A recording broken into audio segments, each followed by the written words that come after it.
My name is Kimberly Gray, and I'm in speech 1315, and I'm doing it from President George Washington's first inaugural speech from year 1789, and this is my third practice speech video. Among the vicissitudes incident to life, no event could have filled me with greater anxieties than that of which the notification was transmitted by your order and received on the 14th day of the present month. On the one hand, I was summoned by my country, whose voice I can never hear, but with veneration and love, from a retreat which I had chosen with the fondest predilection, and in my flattering hopes with an immutable decision as the asylum of my declining years, a retreat which was rendered every day more necessary as well as more dear to me by the addition of habit to inclination and the frequent interruptions in my health to the gradual waste committed on it by time. On the other hand, the magnitude and difficulty of the trust to which the voice of my country have called me,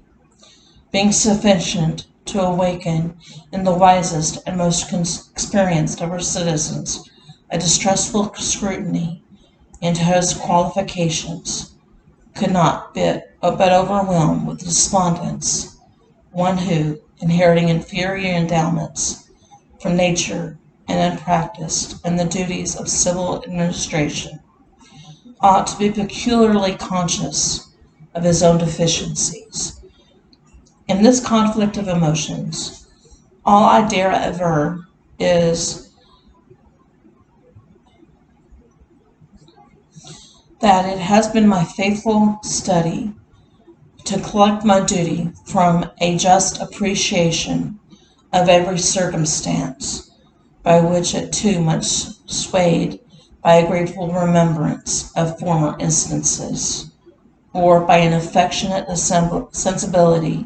to this transcendent proof of the confidence of my fellow citizens, and have thence too little consulted my incapacity as well as disinclination for the weighty and untried cares before me. My error will be palliated by the motives which mislead me, and its consequences be judged by my country with some share of the partiality in which they originated. Such being the impressions under which I have, in obedience to the public summons, repaired to the present station, it would be peculiarly improper to omit in this first official act my fervent supplications to the Almighty Being who rules over the universe, who presides in the councils of nations, and whose providential aids can supply every human defect,